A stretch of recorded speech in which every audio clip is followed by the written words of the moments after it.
I got it. Thank you. So we are doing a touch on artificial intelligence. We can't do it justice in this amount of time, but I must say, I don't even feel I'm a novice. I feel I'm like before a novice. I don't even know what that is. And either I get on the bandwagon a little bit or I just say, okay. So this is my attempt to get on the bandwagon a little bit, I must say, with AI. I'm hoping that after today, I begin to do more investigation. So that's what I hope for all of you. And I know Eric plans on this being a lot of discussion. So please, even if you're off camera, but if you can come on camera, we prefer, but if you're off, please participate in the discussion as instigated by Eric, our presenter, Eric Antwerker, who is a that's my child, who's a pediatric ENT by one profession. And then he could tell you a little bit about his profession in technology and gaming. So I'm going to let him share the screen and get started because he has so much to share with us. And I'd rather hear from him than me. And any dying questions? Anything burning? No. All the burning questions. Okay. All right, awesome. Well, thank you so much. I really appreciate it, Alice, and just such an honor to be here. Let me switch over to my slides.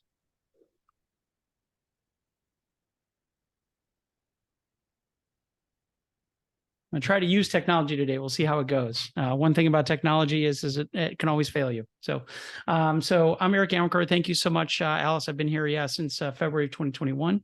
And here's my contact info. You can actually reach me through the normal pathways. I do have some disclosures. So I work for a medical video game company as a secondary employment position. I have some consulting jobs. None of them had any influence on this. And I do use some copyrighted images for educational purposes only.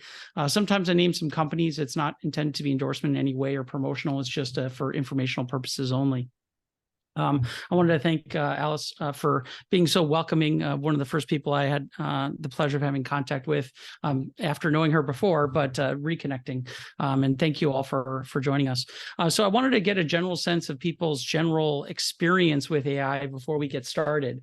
And so there's a QR code on the top, or you can go to polev.com/GANT, or you can send a text to GANT 22333 is the number to send it to. This is just to give us a baseline of where everybody's at. I can put the poll in the chat as well. There's only going to be one other question, so right after this. And we are going to use Padlet too, which we'll have a little bit later.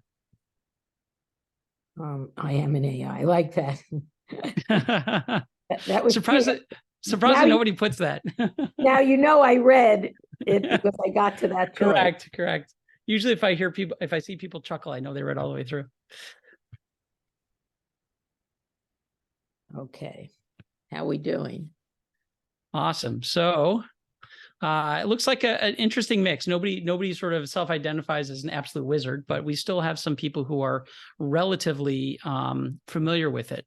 So the next question is for specifically to generative AI. So we're going to specifically be talking about generative AI today.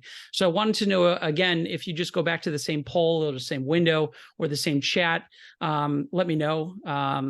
Ooh, we have some whizzes. I love it. You can also use that old school thing called your voice if you'd like.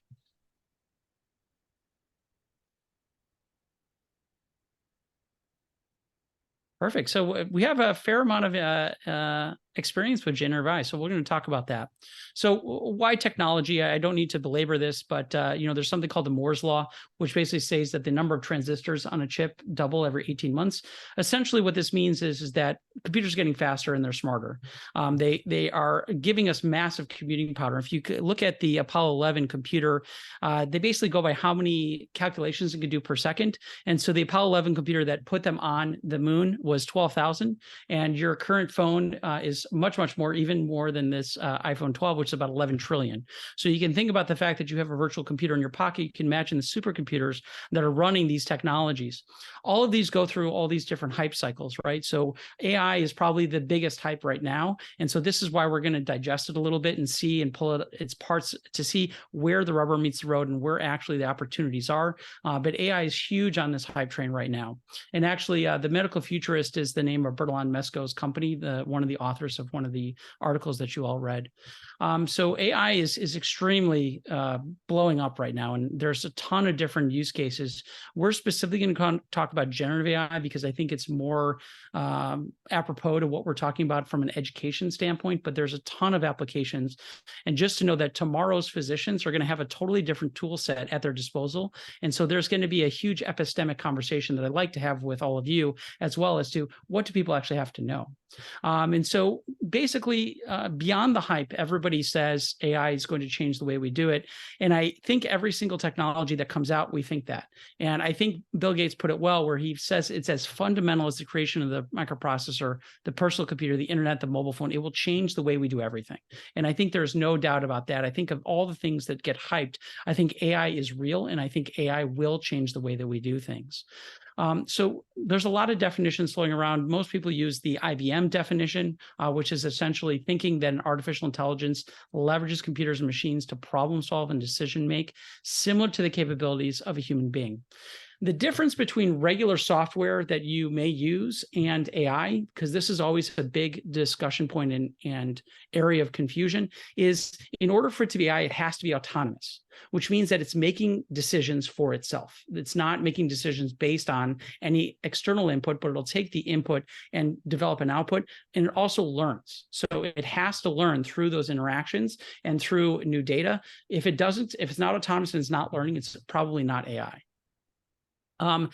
As everybody knows, AI is not new. So it dates back to the 1950s. If anybody saw some of the movies with Benedict Cumberbatch. So his very famous Alan Turing's publication, Can Machines Think, basically posed the question that if you had a chat with a human and an AI, can you tell the difference? I think historically we could. This is getting harder and harder every day to be able to tell whether you're talking to a chatbot or not. And so we'll talk about some of the implications for that. Again, just when AI really came onto the scene was when Deep Blue beat Garry Kasparov in chess. There was another game called, I think it's called Go. I'm not familiar with the game, but it seems similar to like Othello or something. But it's an extremely difficult game to learn, and it beat like the grandmaster in Go, which was a huge, huge thing. And that's when AI really kind of came into the general world and the society world. There's a whole bunch of use cases. We're not going to belabor these. We can talk about these later if people are interested. The main concept is you're taking a bunch of learning data. This is supervised learning. You create an algorithm or a model that's going to perform specific tasks. This is called narrow AI. So it means that it's very task specific, which is what ChatGPT essentially is. ChatGPT took a bunch of data before September of 2021, created a foundational learning model, did it in a dialogue fashion, and it does specific tasks, which is output dialogue and output text. There's a whole bunch of different use cases that we can talk about if we have time. But generative AI specifically is what we're going to be talking about today. And what separates us a little bit is that this is a very specific narrow AI task where it is creating new content. And that new content can be images, it could be text, it could be any number of different outputs, but mostly ChatGPT has made the big waves, and by OpenAI, which is a text-based and now can recognize images as inputs as well, which is very interesting. And then image outputs, which is DALL-E and Midjourney. Has anybody ever played with DALL-E or Midjourney? Just wondering. Anybody heard of it? Mm-mm. Yeah, Dr. Wiley. So have you used it at all? No, I haven't used it, but I have heard of it. I mean, it's so new. It was just like announced like what, 2 weeks ago, a week ago? Oh, no, Midjourney is much older than No, that. Yeah. DALL-E. Oh, DALL-E, yeah. So DALL-E, yeah. Yeah. So if you raise your hand if you give presentations. Okay. All those images you Google Yeah. that are copyrighted, guess what? AI is not copyrighted. So any image you want to create for your presentations, instead of Googling it, go to Midjourney, which is through Discord, which we can show if you guys have time, or go to DALL-E. The best part of it is obviously with generative AI, the input matters what the output becomes. So whatever you put in that thing to say, hey, I want an image of X, Y, or Z, a ChatGPT can actually create that prompt for you for Midjourney and or DALL-E so that you get what you want, which is actually a very meta thing to think about. But so yeah, if you're creating presentations and you don't want to use any copyrighted material, generate it with Midjourney or DALL-E. None of that is copyrightable. So. But don't you have to be super careful with that? I mean, I saw some of the images that they generated about like make a picture of Toronto, and it was like crazy. Oh yeah, so you obviously it's like from an accuracy standpoint, yes. So it doesn't have to be accuracy. There's a few little nuances, like it can't draw hands. For some reason, these generative image AIs are terrible at creating hands. So if you ever want to look at an image and see if it's maybe related, look at the hands, and you can sometimes see little weird things.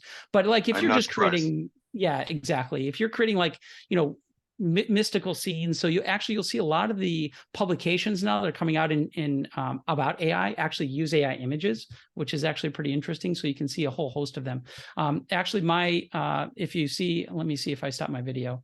Yeah, so this was AI generated. So this is I inputted a bunch of pictures, and it created a whole slew of like 20 or 30 images for me. And this is what mine looks like. If you look. I just wanted to say there's a question in the chat. Is that product free, the DALL-E that you're talking about? So DALL-E is not free. Midjourney is free. Okay. And that was one question. The other is, do you have to give credit to DALL-E or Midjourney when you use it as an image? So yes, you should, but you don't necessarily have to. It depends on what your use case is. If you're doing it for presentations, theoretically, you don't have to. Again, it's not copyrighted. Nobody really cares where the image came from. If you're using it for research purposes or your publication or scholarly, my guess is yes. And we'll talk a little bit about scholarly use of generative AI. And I just want to make sure I understand what you said. You use text from ChatGPT to talk to DALL-E to make the image. Is that what you said? Yes, or you can write it yourself. I got you. Okay. Yeah. So we'll talk about prompt engineering, which was talked about in Lorelai's paper. So the whole idea of this is that there's a basic database, and you will interact with that database by giving it prompts. It will use that database to determine basically what it's going to output. And we're going to talk about that in the context of the articles that we put up. The prompts are vital to what the output will be. So the inputs will depend on what the output is. So if you get a bad output, it may be because you didn't put a good input in. So no, the good question. Does the AI take the image from elsewhere? No, it does not. It is de novo generated from millions and billions of images that it knows. But there is bias, and we'll talk a little bit about that in a second. I'll give you a specific example that I used it where it is biased. But yes, you do not, because you don't know what the original source is. There is no original source. The original source is just knowing images. It's as if you drew a picture tomorrow, would you have to tell people where that image was sourced? Obviously, you have in your own mind's eye what that image should be. If I ask you to draw a person or a doctor, that is drawn on your knowledge of other pictures and other images, but you don't have to source that, right? This is the same thing. It doesn't really, it's basically thinking about it. It's not really drawing it from somewhere else. So you can see here for Midjourney, a rabbit wearing a sun hat, Santa Claus in blue outfit, and you can refine these pictures. Yes, very scary. Yes, I agree. There's definitely that component. So we're going to specifically dive a little bit deep on ChatGPT. If we have time, we could talk about Midjourney. If you guys are interested, I could pull it up and show you some of the images that I've generated. Including I'm doing an escape room, so I had to generate an escape room with a bunch of doctors. So this is where I think ChatGPT sort of came into everybody's mind's eye in healthcare, was when it passed the USMLE. And I think this is where it sort of exploded on the scene. And this was just in April of 2023, remember? And so this is ChatGPT 4. There's a bunch of different versions. The ChatGPT 4 is by far the newest one. And people are saying, oh, it diagnosed my kid. There was actually an article that just came out about a parent that had been seeking medical attention for like a long time, and basically put the constellation of the child's symptoms into ChatGPT, and it outputted a differential diagnosis. They took that back to their doctor, and one of the differential diagnoses that ChatGPT generated, the kid actually had. And the kid had been going to a bunch of doctors for years, and they couldn't diagnose it. So there is some silver lining here and some opportunity here, but we'll talk a little about the good and the bad and the ugly in a second. And that second is now. So, based on sort of your general reading, we're going to use this as sort of a jumping off point for discussion. Just don't pay attention to the second, just do the first two for right now, or maybe the first three. So the first three are the good, the bad, and the useful. So I'll have you guys use that for right now. And as we go through this, I want you to generate this list. And we'll, at the end, go through next actions and takeaways. I'll put this up so you guys can see, but you should be able to see it on your own devices. Do you want me to put the Padlet in the... I mean, we could put it in the chat if people want, or you could just take the picture work. I'm in it now. Yeah, if you do the QR code. Yeah. If not, here it is, padlet.com/gman. So 221/AI. And just fill this out as we go, and you guys can comment, you can upvote, and use that as sort of our jumping off point for discussion. So let's talk about Lorelei Lingard's paper. Is anybody familiar with Lorelei Lingard? She actually was a speaker, thanks to Joanne with us. So I'm going to give Joanne credit for that. She's quite famous in the med ed world. So yes, she is. You want to read something direct from a famous med ed person. Thank you. So I've read some of her stuff, and I know of her. I've never actually met her, I don't think. But so I think I like this paper because it came out just recently in PME, and it basically gave a good overview without intending to give a good overview of some of the pluses and minuses of and the limitations of ChatGPT and some of the more dubious conversations that need to be had. So I wanted to get your all's first reactions on sort of the paper overall, and sort of what are some of your high level takeaways from what she was talking about.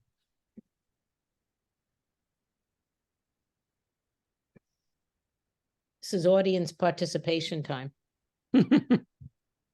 Liz Armstrong always said, how long do you have to wait until somebody talks? I think it was like 20 seconds or something. Pascal, is that you? That's me. I really liked this article a lot, and it really nicely demonstrated that if you're using it for writing or research purposes, you really need to know your topic well, or else you won't be able to see the biases or the hallucinations that can come up or happen with ChatGPT or whatever AI that you use. But I loved how she went through the prompts. She illustrated what her thinking was. I think she has a background in linguistics or something like this, and she knew that it didn't get the nuance of what she wanted. It's only because she has such knowledge of it. So yes, it's a wonderful tool, can help with outlines, can help with organizing and saving time, but you are, at the end of the day, are the expert on your content, not ChatGPT, and you really need to make sure you know that before you completely rely on it, or you can't, at least at this point, completely rely on it. And it's interesting because she's a very, very senior person using it. Yeah. In terms of knowing content that Pascal brings up, she is like one of the renowned scholars. So you have to think, when I read an article by her, I feel it's trustworthy automatically because of who she is. If somebody very young and novice is writing it, what's happening? So just a thought. That's interesting because, you think about the impact that this paper would have if it was written by a junior person who nobody knew. Right. Yeah. Exactly. Other takeaways? Hi, my name is Noah Zucker. I'm a general surgeon. I just started at Staten Island University Hospital, Prince's Bay. I didn't read the paper. Sorry, I didn't have a chance, but I did use ChatGPT to formulate and create a problem-based learning module for the residents at the hospital the other week. And I found it very helpful and instructive for making the differential diagnoses for them to sort of look into, which was interesting. But having teenagers myself right now who are in high school and being lectured by their administrators about, if you use ChatGPT, you will get a 0. This is the exact reason, because when you have no experience and you don't know and you're starting out, this is a very attractive option to seem like you know what you're doing. So it begs the question of, how do you get experience? And when you have experience, then you're able to manage this stuff. But if you can't manage it appropriately, that's where we're going to get into trouble. Yeah. It's interesting. Other thoughts on that? And welcome to Northwell, by the way. And welcome to Northwell. Yes. Stacy. Thank you. I'm very, very excited. Yes, definitely. Welcome to Northwell. Yeah, I liked the discussion where she was talking about brainstorming. So when Alice and I were teaching the PIAT writing course, that was one of the things that we suggested to the attendees that they use ChatGPT for, because it's able to pull from all sorts of different perspectives, as you said, and help you to come up with ideas. So especially with people when they have a topic they care about, but they're not quite sure what question to ask, giving them ideas to think about and consider is really helpful. Yeah, that's a great follow-up. Yeah. It's somewhat like an electronic bulletin board that you don't have to see. Yeah, exactly. Right. Other thoughts? So I've actually used it in this way. So if I need to create something that an explanation of something. The thing about ChatGPT is that it gives you a very organized, has a very predictable organizational structure. And so this was just the other day, I was working on a review session about hypotension in the setting of sepsis and all the various contributors to that. And so I just, asked ChatGPT, what is the physiologic basis of hypotension and sepsis? And it gave me that breakdown of the different classifications. That was so much, it was just, and then I can obviously curate it for accuracy, but it was just great to get that. I mean, it's kind of intellectually lazy, because if I sat there and thought about it long enough, I probably would have come up with the same organizational scheme. But nonetheless, it was, great to just go there, get that organizational scheme. Then it helped me, then it stimulated a new idea for how I could make this more interactive and have these various categories and have prompts for the students to explore these various categories of, the physiology of hypotension, setting of sepsis, et cetera. So I think to a certain extent, you can use ChatGPT as like a companion to your writing and your thinking, to sort of stimulate ideas and organizational frameworks, and you can just do really silly things. So I'll just yeah, I mean, I'll just say, so I actually asked ChatGPT I was working on a session on syphilis, and I asked ChatGPT to write a character with congenital syphilis in the time and voice of Charles Dickens, which, okay, so it's a little weird, but it was actually pretty funny, and it was very fun for me. I didn't wind up using it, but I thought, what a great, I was trying to find a new way to get at, something can be kind of dry and, That's a great, and also the history may not be, you may not know that history, and they're going to do like a historical thing for you without you doing research. The other thing you said that I think is interesting, you said it organized it really nicely. Yeah. Pressure. Now you're an organized person, but not everybody is organized. So for somebody else, the organization could have been a barrier to make the content organized. For you, it might be more naturalistic. So using ChatGPT ChatGPT for a person who has trouble with that, that might be a benefit for clarity. Yeah, no, that's true. Yeah. You're highly organized. Oh, absolutely. I mean, that's we're also going to have sort of a discussion a little bit later about, what are good use cases and bad use cases, and faculty versus students, what they should be able to use. And Howard, he answered your question in the chat, Eric. Oh, yes. Yeah. So Howard asked, does ChatGPT share your ideas with others? So it's a good question. So remember that ChatGPT was trained on a data set that predated, at least ChatGPT 3.5 was September of 2021. The newest one is trained on, I think, March of 2023. So the actual use that people will be using will not have your data in it. However, your data or whatever you input will go into the database that OpenAI has. And whether that is used in a future iteration, possibly. But the question is how is that used, and is it traceable? Is it traceable to you? Is it what are the confidentiality and privacy concerns? That's still not really clear. Remember that also one thing that I disagree with one of the articles, I can't remember who said it, but ChatGPT actually doesn't have access to the internet. So it can. So the ChatGPT 4, one of the new functionalities is it can connect to the internet, but you have to prompt it to do so.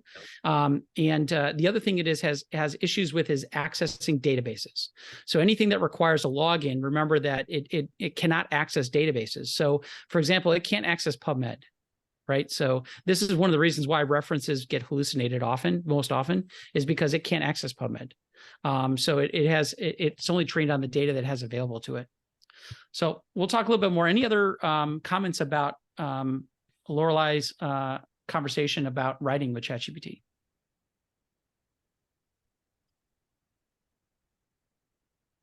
Okay.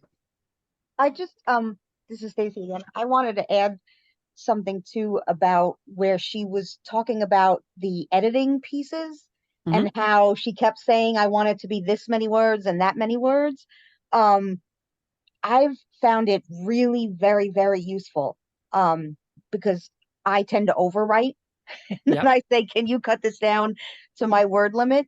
And it's usually pretty close for me in my experience. And it sees ways to shorten things that maybe I would see if I took a little bit more time with it, but it sort of gets me started. But I think just going back to what somebody said about the high school kids, because I have a high schooler too. And what I've taught my son is you can use ChatGPT for the ideas, but then you type it into the document, like not copying and pasting, that you use it like Lorelai Lingard said, as a signal rather than the thing to do. Correct. And basically what she said is talking about using it for creative purposes versus other purposes, right? And so that's the difference. Like she didn't use it for creative, and we'll talk about ethical use cases here in a second. All right, so let's go back to the PowerPoint. There you go. So the other things, other cautionary tales that people brought up was that it can sound non-human. So that's absolutely true. Data privacy issues, absolutely. Hallucinated references we talked about, and inconsistent outputs. So one of the things that people don't always realize is that it does this concept called tokenization. And I think Bertalan Mesko and Eric Topol talked about it. So about tokenization. So basically remember that each word is essentially a token, or each phrase is a token. And the best way to understand the output of ChatGPT is it's words in a sequence to make it look like a sentence. It's not actually understanding context. It's not thinking about context. It's not validating that the sentence makes sense. But it is putting together based on word probability and association of what the next most common word is. This is probably the biggest reason why it creates hallucinations or, for example, Lorelai talked about that it fabricated the names of some of her publications. The reason why was because it wasn't pulling from publications. It was just creating publication names based on data that it predicted. The other thing that she talked about was incremental prompting. So a lot of people who have initially used ChatGPT said, oh, the outputs weren't great. Well, if you continually prompt it like she did, you can get much, much better outputs.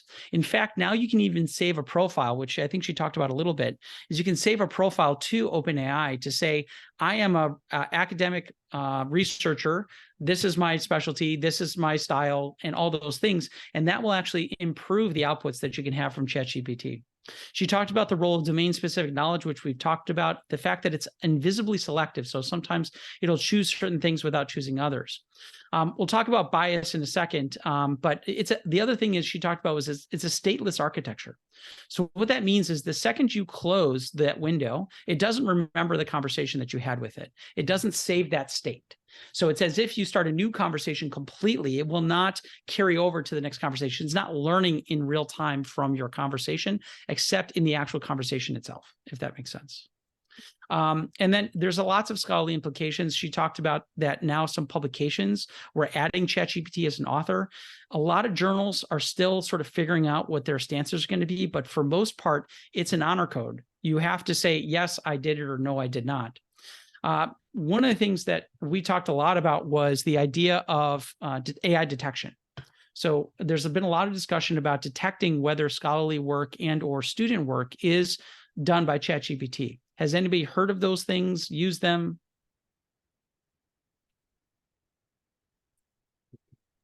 So yeah, I mean, a lot of journals have published their AI policies. Yeah. And there have been some scientific publications that, you know, there even included ChatGPT on the author line.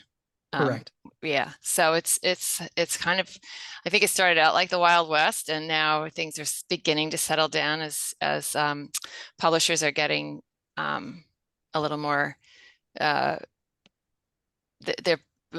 you know, drawing some fences around what you can and cannot do. And I just want to add that publishers have a vested interest in this, because these models were trained on their works. You know, Yeah. there's a lot. I understand that there's some pretty heavy lawsuits out there against OpenAI for using sources to train ChatGPT without permission. And so these publishers feel like they should be getting a piece of the pie, or whatever. You know, I'm not really sure what the motivation is, but it's interesting. Yeah. Unfortunately, there's no way to prove it. Right. Yeah. So, yeah. So those, you know, also realize that everything is built on everything that it's learned before. You know, there was a researcher that was publishing something like a paper every 3 minutes that got caught. So he got caught because it was not humanly possible for him to be publishing every 3 minutes. And it turned out that he was writing them all. Thank you. No, pleasure. Obviously he was using AI to write most of the papers. The problem is that there is this AI detection software that's not being used at a bunch of different schools. And the problem with AI detection software is twofold. One is that it's not great. For example, somebody put in the Bible into a verse from the Bible into the AI detection software, and it said with 97% probability it was written by AI. So the AI detection software is not great. The second is there's already software that exists to evade the AI. So there's a Quillbot, there's a whole bunch of different softwares that rephrase it so it seems less AI. But the problem is now it's just going to be an arms race between the detection and evasion. And so we're just caught in the middle. So we're just going to have AI talk to AI and we'll just be out of it. So not really sure what's going to happen with that, but that's a really interesting thing. But do realize that AI detection software is not perfect and it's not great.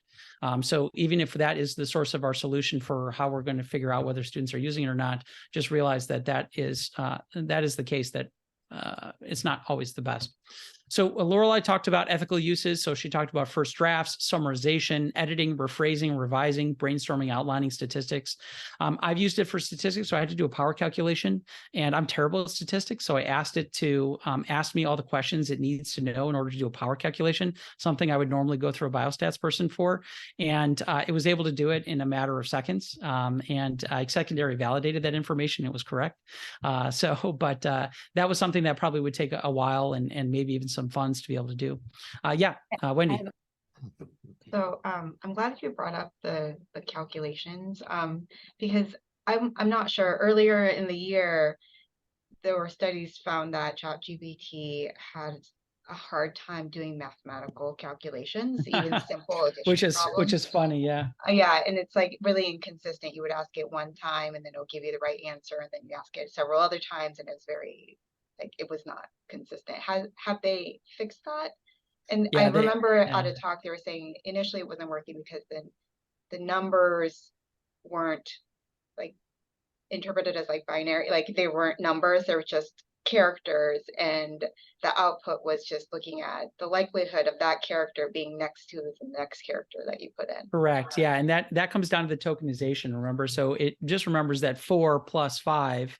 And so that's how sort of it starts to think about it. It's not looking at it as a whole. So that problem has been fixed. There's a new iteration that's coming out also that recognizes images. It can read text off images, handwriting, all these different things that's going to be coming on down the line. But I think it's been better. And you have to sometimes guide it a little bit to say, take this as a math problem. I'm going to give you a math problem kind of thing. And you can sometimes do that. Alice asked, have you seen article submission platforms asking for this to sign off to submit? Some people, one of the papers mentioned that is now some of the journals are requiring it, that you say whether generative AI was utilized and how it was utilized. I haven't seen it, but I haven't submitted recently. Yeah. I think Wendy or Alice pulled this from the article that Lorelei had reference to, but there are significant ethical, copyright transparency, bias, plagiarism, all of these different things. So for example, a bias. So I talked to you before, I had Midjourney generate an image of doctors in an escape room. And what type of doctors, or what did their doctors look like that you think it generated? They're probably predominantly white males. That's right. They were not predominantly, they were all white males. Yeah. Because in white coats. Yeah. So the problem is not necessarily that it's thinking that all doctors are white, but it's pulling from what it knows, and what it knows historically. Our history is a little bit biased, right? So the other bias example that they gave at Amy was it asked ChatGPT, when was the Civil War? So when do you think it said that the Civil War was?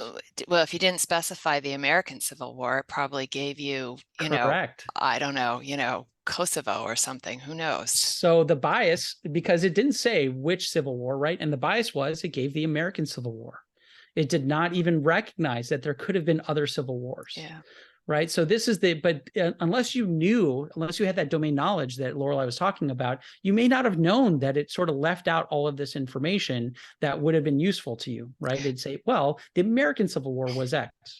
But, getting back to the doctor, the image of the doctor thing, I think it's such common knowledge that there's such a diversity bias, because these are white men who are training these AIs, that you can engineer your prompt to say, Correct. Show me a room full of diverse men, doctors who are men and women, and then you'll get something different than if you just say, show me a room full of doctors or whatever. Absolutely. Yeah. So there are steps taken to mitigate bias. The problem is that you have to know that bias is introduced into the data set in order to mitigate it. Yeah. So if I didn't know or didn't realize that it was going to generate a bunch of white males, I should have known that, right? But if it didn't know that this was biased, then I wouldn't have been able to mitigate it. And so that happens across all data sets. So imagine when AI is analyzing EHR data, and it is asking about. Thank you for doing that. I can't see this. Declaration of AI. Gotcha. Perfect. Thank you for putting that in. So that's brand new for most journals. I gave a talk about AI last December, and I asked a bunch of editors in chief about what they're doing about AI and creating policies, and none of them raised their hand that they had any plan. When we say white or Caucasian patients with religious violence, yes. Absolutely. Absolutely. Thank you. So there's a whole bunch of information now coming out about all the biases that are present in the data. The problem is that, like you said, if you don't know that bias is there, it's hard to mitigate it. And some of the data, especially when you're looking at point of care decision making, we're going off generative AI for a second, but if you're looking at point of care decision making, it may matter what the race or sex of the patient is, right? And you don't know what data set that was collected on and what that was trained on, and it may bias towards a Caucasian male with those risk factors instead of who that person actually is. Wendy. One more question. So speaking of bias, does that mean that the data set that ChatGPT or any of these kind of types of systems are trained on, are they predominantly looking at data that is written in English, or is there like a Yes. translation or anything? I is thought about like trained the on American Civil English. War thing, and Yes. I'm just wondering if it's mostly English only content that's being processed. Yeah. So the early databases were trained on English. It now obviously can speak other languages. I actually asked it to translate because I'm trying to do something for translation, and it actually kind of refused to do it. To be honest with you, it sort of pushed back. You went down, Eric. We didn't hear you. Oh, sorry. Can you hear me? Yeah, we can hear you now. Okay, sorry. You just missed a little bit. Yeah. So sorry, my Wi-Fi cuts in and out sometimes. But so basically, yes, it was initially trained on English content, right? And so that's obviously going to change with newer generations of this. So some of the things that we're talking about to realize, and I was talking with some people at Amy, was we also have to think about how fast the generations are changing. And so some of the things that are going to change, for example, the fact that it hallucinates now may not be the next generation. The next generation may not hallucinate. The next generation may be much better at detecting scholarly work. It may be much better at referencing all these things and creating bibliographies. So we have to think about what the future is, not what it's now. And that's so important when we're talking about what the future of training our medical trainees is. Because if we say you can't use ChatGPT because it hallucinates, well, what happens when the next ChatGPT generation comes out and it's not hallucinating? You can't use it because it can't do references. Well, what happens when the next generation comes out and it can do references? So when we're making policies and we're making ideas about this, this is what Bertalan Mesko and Eric Topol were talking about, was you can't regulate what is now. You have to regulate what is future, and on a continual basis, understanding what it's going to be capable of, not what it is capable of now. So thoughts about this article? Has anybody heard of Bertalan Mesko, by the way? No. So Bertalan Mesko is based in Europe. He has I don't know, actually, I don't think he ever practiced clinically. He is a physician by training, but I don't think he ever actually practiced. But he has this organization called the Medical Futurist, which he talks about all the digital health solutions. And it was really funny. There's a meme about everybody talking about virtual reality and augmented reality, and all of a sudden AI came and everybody made a U-turn to talk about AI. And Bertalan is no different. So he was always says that he's sort of on the front lines. He gets all the new technologies. And so he created a whole persona around the medical futurist. How about Eric Topol? Have people heard of Eric Topol? Yes. All right, perfect. Yeah, so to Eric Topol, I just read Deep Medicine not too long ago. I highly recommend it if you're interested in this space. But Eric Topol obviously has been an authority on AI in medicine, and really has been a very balanced voice in this area. So I really trust what the stuff that they've written. What are your impressions about what they had talked about?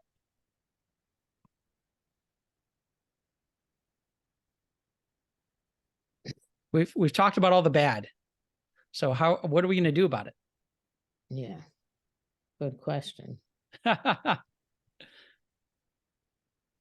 It says what the imperative for, and then I'm sure some people are asking, do we need regulatory oversight?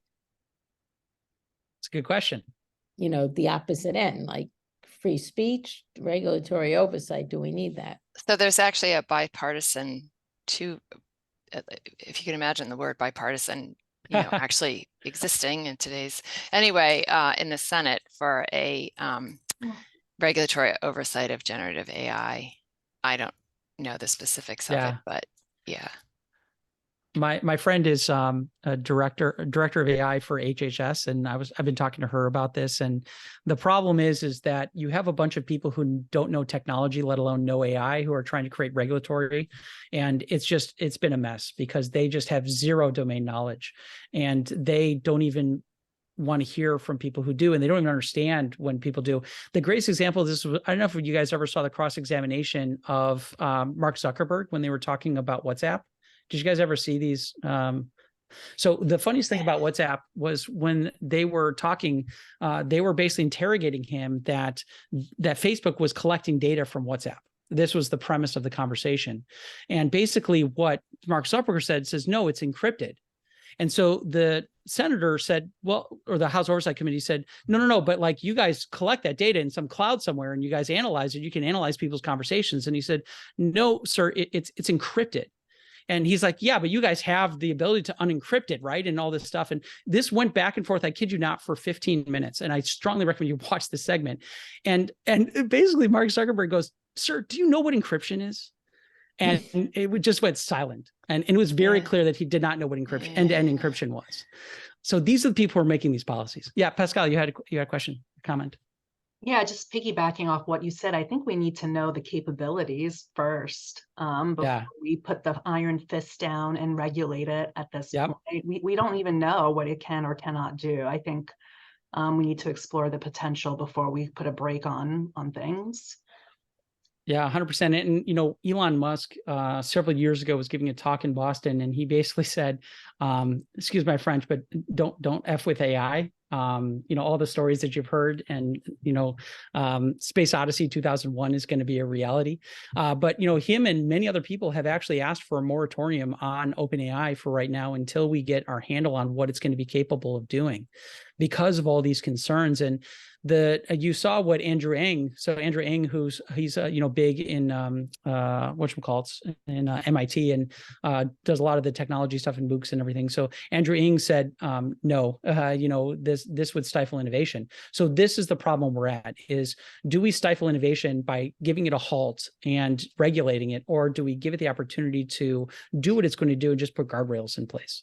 And the problem is it's literally iterating so fast that we can't even make decisions about what to do about it before the generation changes. And that's the problem that we're facing right now. So a lot of things they brought up, we had brought up about safety, privacy, confidentiality. So it was brought up at Amy during their AI conference, or during their one of the AI sessions, was that people were inputting actual patient data, like actual EHR patient data, into ChatGPT and asking it to generate hypotheses and differential diagnoses.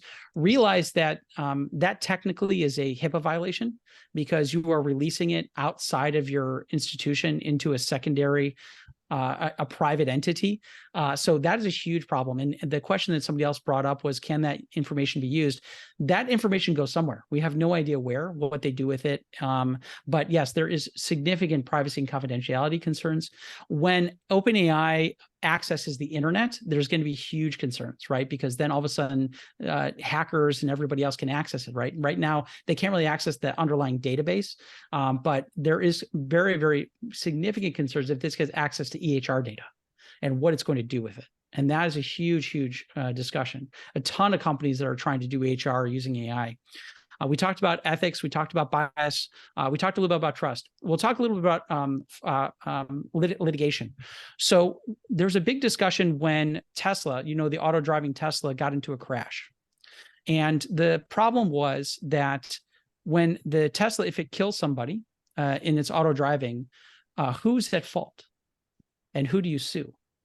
So if tomorrow there's a point of care solution using AI and or a chatbot using ChatGPT that recommends a certain treatment for a patient, and that patient dies on that treatment, who is at fault?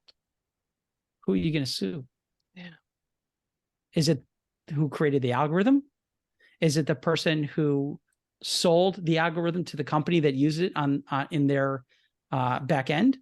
Is it the company that created the front end and the actual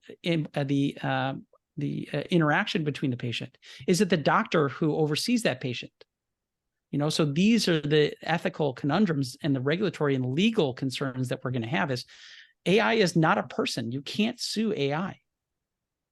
And the same thing happened when the Tesla crash happened. Do you sue Tesla? Do you sue the company that created the software that does the AI? Do you sue the person who owns the company that does the AI, right? So this is all the questions that are going to come up. Huge economic implications. So there was several articles that came out about AI in general, not just generative AI, about radiologists and dermatologists fearing losing their jobs. Have you guys heard about this, seen this? So this is a significant fear. So if you think about radiologists, their job is to do pattern recognition from digital data, right? Because essentially the radiograph turns into digital data. So, but AI is literally built to recognize patterns in digital data.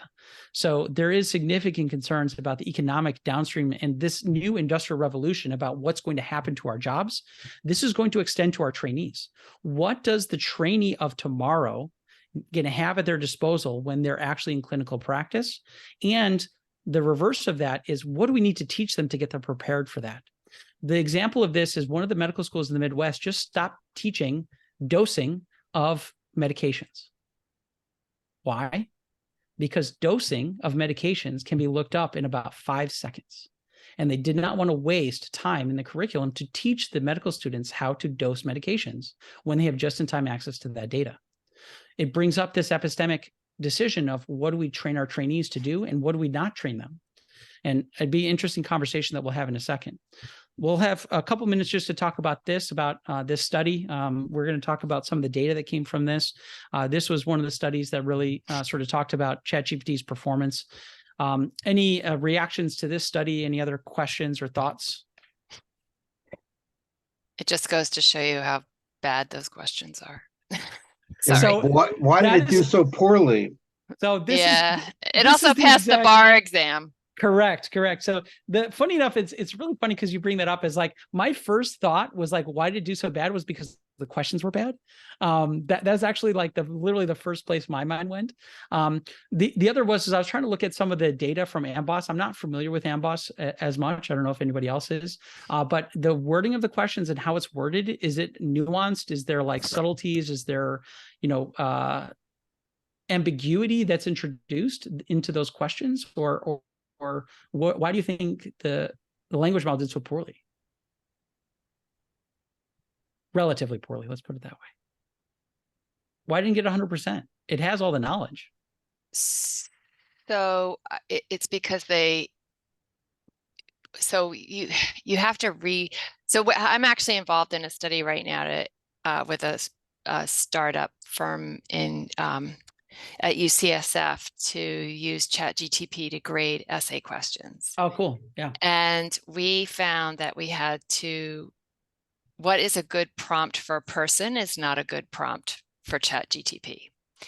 And so if somebody went through step 1 and re-engineered all the questions so that they were sort of asking the same thing, but in a way that ChatGPT would understand them better, it probably would have improved its score dramatically. I totally agree. We also found we had to revise the rubrics, like the rubric that a person can use. And this is multiple choice, so it's easy. But the rubric a person finds helpful is not the rubric that ChatGPT can, or we're using GTP for. But anyway, that AI can handle.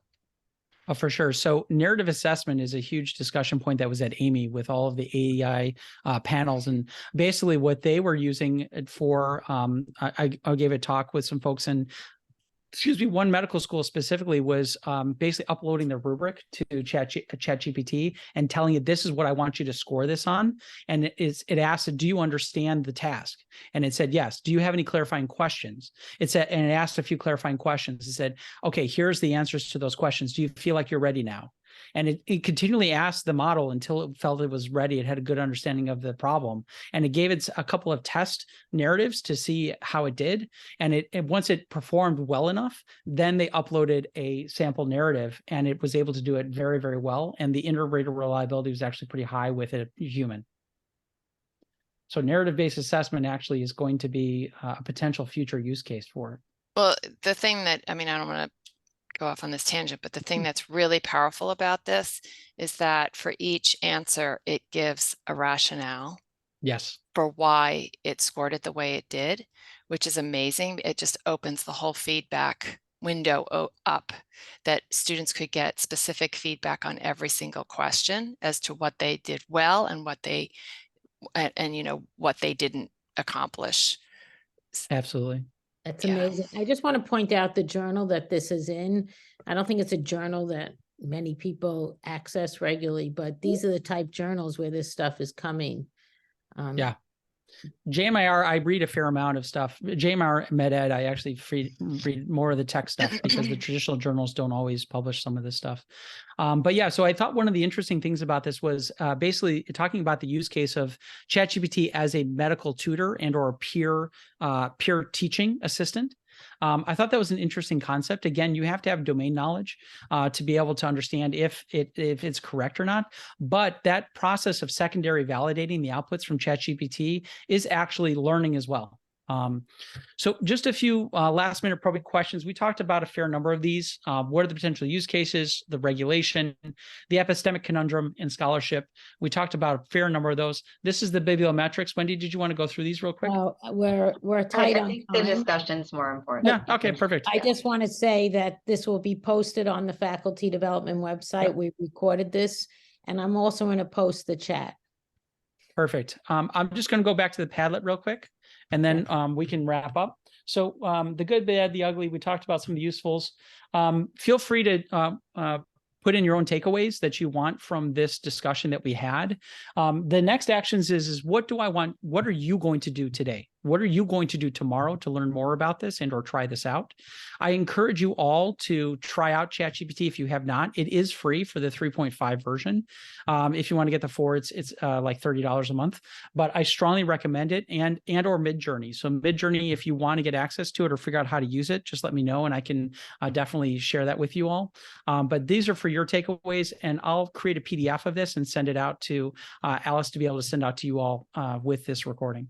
So I just want to ask you, the ChatGPT that we're talking about 3.5, that's an app, right? That's the software version. So if you actually go onto the website, it'll actually ask you which version you want to use. And you can actually choose between the two. So this is what it looks like. So this is the OpenAI platform. So I'm going to go to ChatGPT. And you can see here on the top, it asked me if I want to use 3.5 or 4 because I have access to both. And you're on a web version now, right? Correct. You can get it on your phone as well. There is phone access as well. I was trying to look for, so I was doing a demo and somebody said they wanted to use it for a PBL session. And I said, well, what's the session on? And they said, it's on Alzheimer's. I said, okay, well, I'll just ask it to create it. And so here it actually created an entire case about a patient with it. And then they're like, no, I want it to be a young patient with anorexia. And so we regenerated it with a young patient with anorexia with osteoporosis, for example, was that example. It's actually this one. This one was that one. So they're like, oh, it made an elderly person with osteoporosis, but this case, we actually want to create somebody with anorexia. So I said, can you regenerate this patient to include a past medical history of anorexia? And then it sort of generated it again, but then I was like, no, you need to regenerate the patient who has anorexia as the reason for osteoporosis. So then it regenerated the thing correctly. So again, it's that prompt engineering, that prompt iteration that's so important. And I'm just being clear that, I don't have to download an app. I can get it as a web. Yeah. Okay. So you just create a new chat and basically these are the prompts. You put whatever you want in and you can just do it on the web. It's openai.com. Awesome. Thank you all so very much. This was a splendid. If you guys have any follow-up questions, please feel free to email me. But this was wonderful. Thank you, Al, so much for bringing me in. Thank you for launching. And I just want to have the slide with next. Could you just put the last slide should be in the deck, please? Oh, yes. I'll create a PDF of it. And I'm going to the other extreme in October. So I think we need to balance our lives and our mind and brains. And I'm going to the arts and humanities in October. That's awesome. And it was a great article. And I actually have the author of the article giving the journal club on incorporating arts and humanities. So we have technology, arts and humanities, flipping our brains here. We can't forget about either. So balance your brain by joining in October. I'm pretty sure it's the last week of October as well, if I'm not mistaken. You'll be getting information on it. And there'll be an eval form for today coming out. So everything will be coming out post this event. And I'm sorry, so make sure you do the eval. We'll definitely, do you have the link to put in the chat, Wendy? I put it into the chat. Oh, great. Thank you. And There you then go. Sorry about that. thank you. And these are the speakers for next time. And the article is evaluating benefits and opportunities of integration of humanities and ethics into medical education. Total opposite side of the brain. I love this article, and the authors agreed to come. They're from Creighton out in the Midwest. So October 19th, I'm sorry, not the very end, October 19th. And that's it. Well, everybody have a great Thursday. It's a little chilly for me already. And Eric, let's discuss Mount Snow. And Sounds good. Thanks, everybody. I'll stop the recording. That's what I need to do. And I'll send you the